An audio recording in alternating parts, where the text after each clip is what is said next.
Bonjour à toutes. Aujourd'hui, je vais te parler de comment tu peux rendre un mec accro. Et attention, ça n'est pas le genre de conseil que tu vas entendre en général.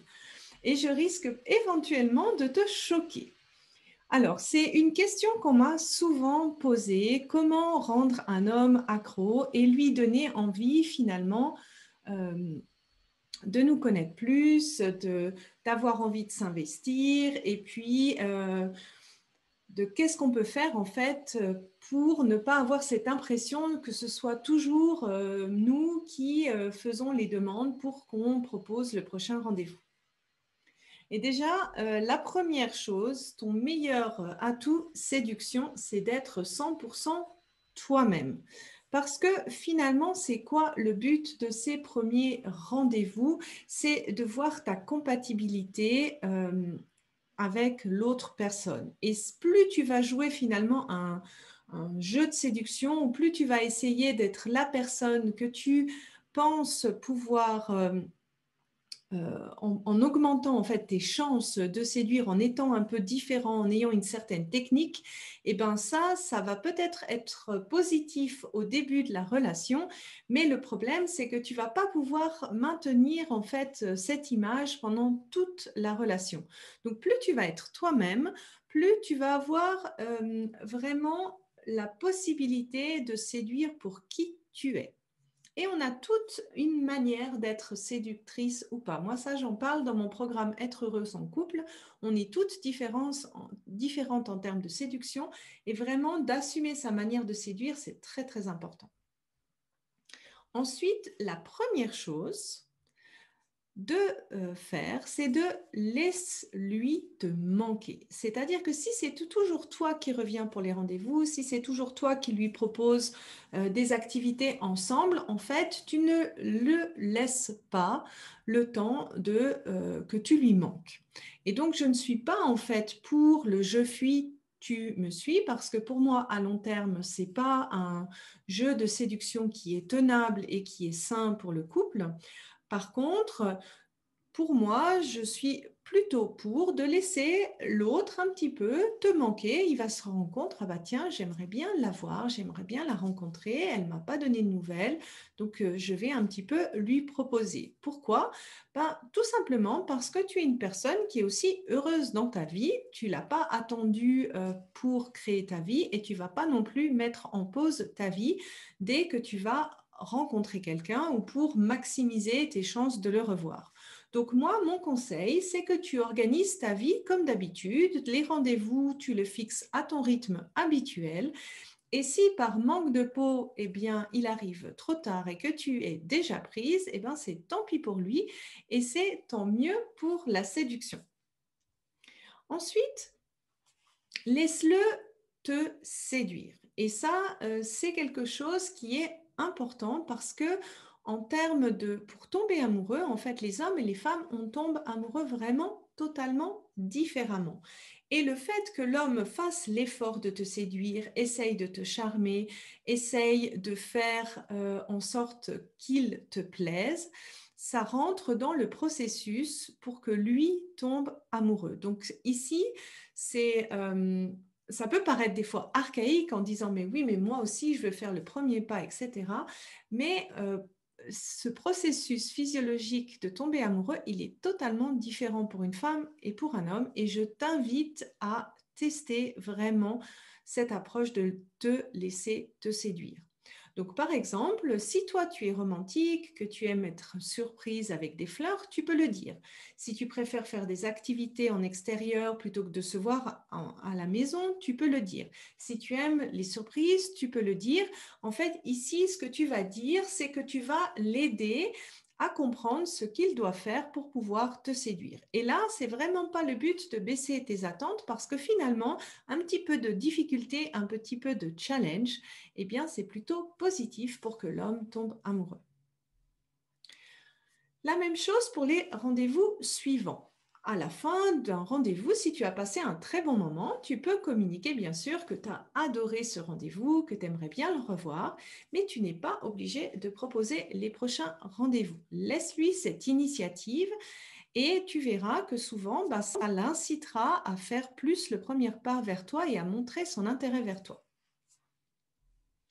Donne une fois à la hauteur de ce qu'il te donne. C'est-à-dire que si lui t'appelle peut-être une fois par jour et que toi, tu commences à l'appeler toutes les heures, eh bien, il va peut-être se sentir un peu dans l'effet inverse, donc que toi qui montres son intérêt et que lui, finalement, il n'est pas encore prêt à donner autant que ce que tu donnes.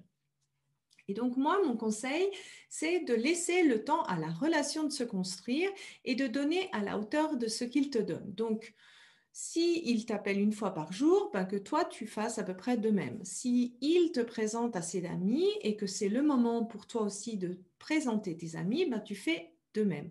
Mais évite de donner beaucoup plus en termes de fréquence ou d'intensité que ce que l'homme te donne. Et là, je t'entends déjà commencer à crier derrière ton écran en disant, mais oui, mais tous les conseils que tu donnes sont dits finalement, c'est pas pour séduire, c'est plutôt passif et de laisser en fait l'homme venir à moi. Et c'est exactement le principe d'embrasser en fait cette énergie féminine, de cultiver la passivité active.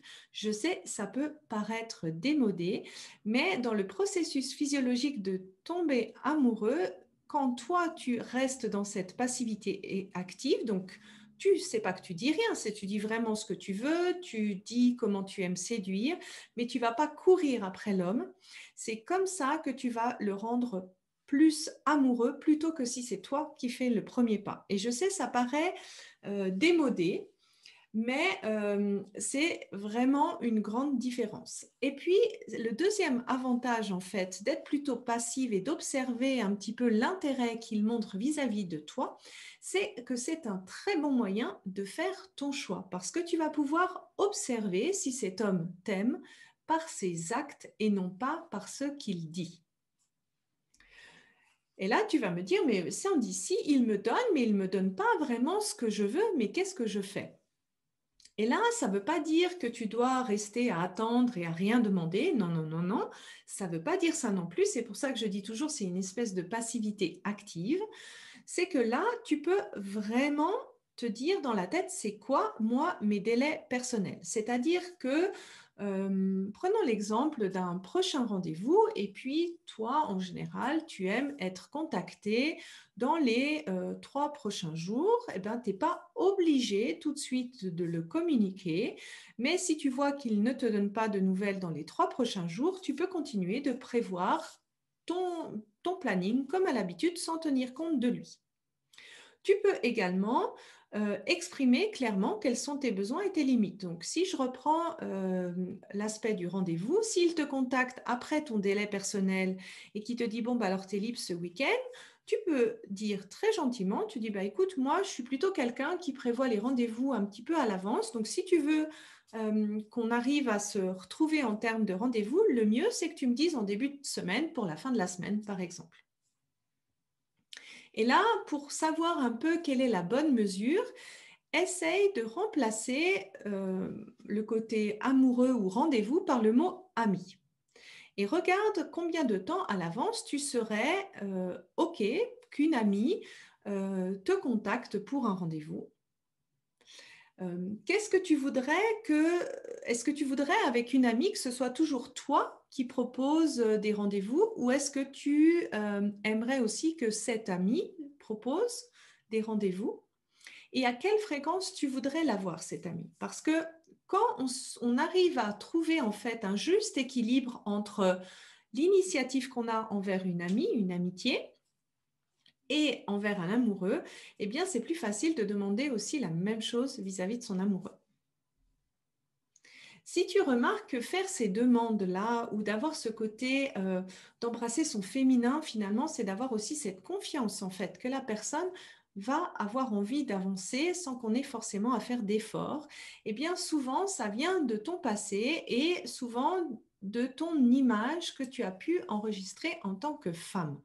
Et donc, je t'invite à regarder mon webinaire qui se trouve dans l'article, qui peut expliquer comment on peut se créer un schéma amoureux en lien avec le féminin.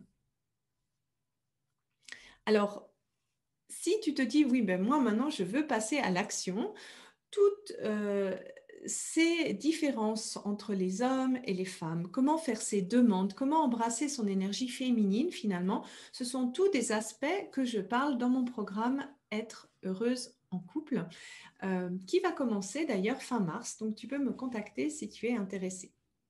Alors voilà, j'espère que cet article t'aura donné un petit peu quelques pistes. Comment séduire? Je sais que ce n'est pas ce que tu t'attendais, mais crois-moi, mets en pratique, fais le test et j'ai hâte de lire tes feedbacks sur ce sujet. Au revoir.